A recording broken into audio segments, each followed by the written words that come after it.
G'day guys, Jeff here, and something a little different. Operation Noob. So, essentially, Hypermole, or Gary, Zona, or Josh, and myself, we reset our accounts. Well, actually, we created a new PSN accounts just to see how well we could do in a game type, squad deathmatch, where you don't really need to rely on other people outside of us. So we've got a team of 3 here. We aren't even rank 1, and I'm not going to edit the videos down. We played 6 games in a row. You're seeing them right here, right now. Sorry, that's a lie. I did play a game just before this, or Josh and I did, where I just set up the settings like the contrast, brightness, the sensitivity, and whatnot. I think I only had 4 or 5 kills, so that doesn't really count too much. But I'm going to bring 6 games of squad deathmatch in a row, just to show you that you can compete with high-leveled people. And we'll see how we go. So just there I got shot by someone who was in a tree, so my thought pattern at this time is a lot of people like to camp. Let's go back towards that tree, and what do you know, there he is, so take him down. I'm running the assault kit obviously. I don't have the ammo boxes, don't have anything about the grenade launcher. I am packing the 1911 as the secondary because it's quite strong. I do know they're going to reduce the rate of fire on the patch, so may as well use it now. So yeah, effectively we created a secondary PSN accounts, and I'm just going to bring 6 games unedited, and the only thing I'm cutting out really is the wait time between spawns, and we'll talk about some of the things that I'm thinking at the time while I'm playing it. So I was burst firing on the hill there to try to get that guy, but obviously missed, and then a 40mm grenade got me, I believe, from another angle. You saw me bust down a door just before as well. My opinion's changing a little bit on breaking the doors in squad deathmatch. I mean, for other game types, when you've got a bit of time to get into a building, I think it's great, but for squad deathmatch you kind of need to get out of the open fairly quickly. The buildings are where it's at, especially on this map. We have a good group of call-outs for this map as well, so that gives us an advantage when we're running all these noob weapons. So at the moment I'm just looking at the what we call the South Spawn Hill area, just to see where people are, doing the spotting as well. Burst firing, I managed to get in there. So after I've killed someone, lately I've been either staying dead still so that they think they can come back to that area to get me, or I will run away to convince them that I'm moving to another direction if I want to go back there.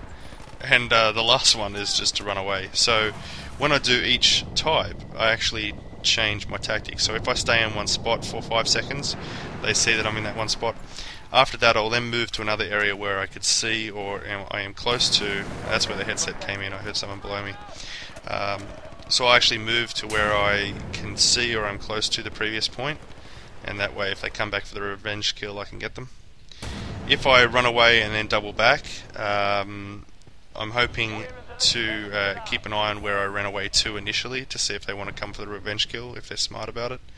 Although that gets you into trouble sometimes because they'll just randomly lob grenades where you were as well. And then the third one is obviously running away, which I am a fan of. So in the 5 or 6 games that I bring to the table unedited, you'll see that the tactics change depending on who we're playing as well, and what I feel like. So at the moment I'm actually in a bit of a building. I am moving window to window and just trying to spot people who might be on the periphery of the map. A lot of people like hanging down here, but essentially in squad deathmatch you have 4 major spawn points, and then you have the mobile spawns in the teams. So you saw I was looking at the down this direction towards the spawns, and then I looked up to the top of the hill direction for the spawns. That just gives me a wider view of 2 of the spawn points. My team's obviously in another section. I heard someone shoot behind me here, so jumping in the tank I reversed just to take him out. There's nothing wrong with that. While I'm driving a tank in squad deathmatch, I'm actually looking at the ground mostly. I'd say 80% of the time I'm looking at the ground, or flicking my eyes down at the ground very quickly to have a look for anti-tank mines. Obviously they stay there when someone gets shot.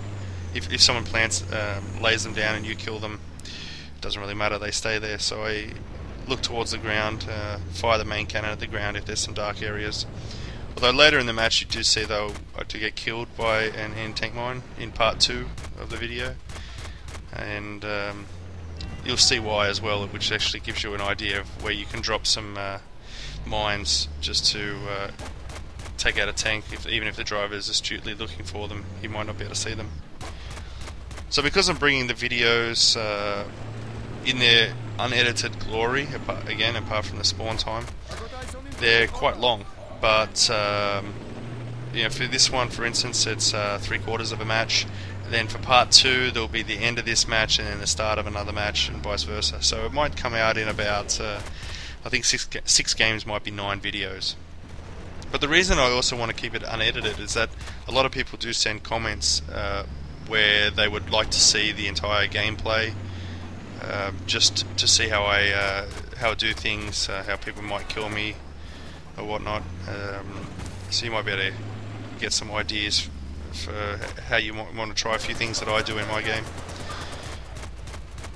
Just getting into tank here because obviously it's a powerful tool to have in squad deathmatch, but at the same time it will allow me to bump up my global score, and gives you a relatively good KD if you work the tank properly. I generally like to keep the tank moving in case there's any Wookiees who want to throw a mortar strike down on me. And where I'm moving, the only thought pattern that's going through my mind right now is to have a look at the general spawn areas. So I actually looked to my left and then I looked to my right up towards the construction, but at the same time Josh then called out that there's someone in this building. So I'm actually shooting for the hit marker, running the alternate fire as well, and eventually get him. So when you're shooting at buildings, a lot of people in tanks don't do it, so I just keep quiet in a building, look for easy pickings, and then take my shot. And you'll see that in some of the games. But when I'm in a tank, you'll see that I'll take shots at buildings even if there's no one in there, because I'm looking for those hit markers. If I get the hit marker, I won't shoot at that wall anymore, but I'll change and shoot at another wall, because generally when a wall gets blown up, the person will run away from that wall, so there's no point wasting around at that same location. So you'll see me shoot at a building and then move to the left or right or up and down to continue my firing, to obviously hurt them more from the exploding debris, as well as seek out those hit markers. So doing pretty well in the tank here. Just checked 2 spawn points there, one being the supermarket, one being this construction area. Another thing you'll notice is that Josh isn't just blind firing the heavy machine gun, the mounted machine gun. I think that's the worst thing that your gunner can do in a tank, and that's just effectively hold down the trigger even though they're not hitting anything. Because with my headset, with the optical headset, stereo sort of, because you can look left and right. By the way, there's a good spot for the mine if you want to rewind. It was part of, it looked like it was part of the rock, or rocks that are sprinkled out around there. Just the little rocks, so I didn't actually see it. I dismissed it as a part of the rock, and the second one obviously got me.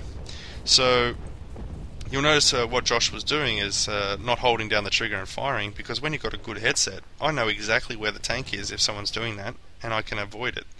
And you know, the whole point of being in a tank, even though it makes the engine noise, is that you can creep up on people and then just go nuts with the guns, open fire, get a few kills. Hopefully if there's a squad spawn you might pick up a double or triple, or even a quad.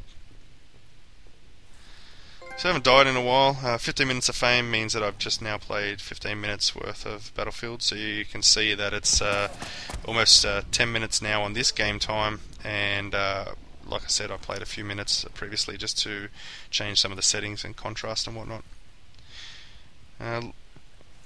The contrast, you'll notice, is not as washed out as my other videos, so I'm going to make a change here. I just want to talk about that point as well. I like keeping a 3 to 5 second distance from my teammates when we're running towards an area, and by me taking another route, even though Josh got taken out, it gave me a flank opportunity, a side flank for 2 guys, and I managed to take one down and pistol whip the other.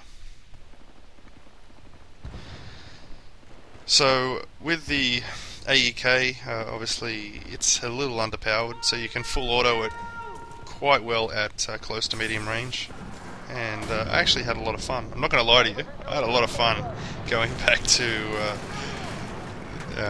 the basics effectively, because it proves that good strategy, good tactics while you're playing, strategy with teammates, tactics on your own, and good communication. It doesn't really matter what weapons you run. Obviously there are some weapon combos that are just terrible, but the AEK is pretty good. But here's a disadvantage of it. Put an entire clip in that guy, could have been loud, could have been whatever. He has 0% health, and don't you hate that? They need to fix that. Anyway guys, till next time, see ya.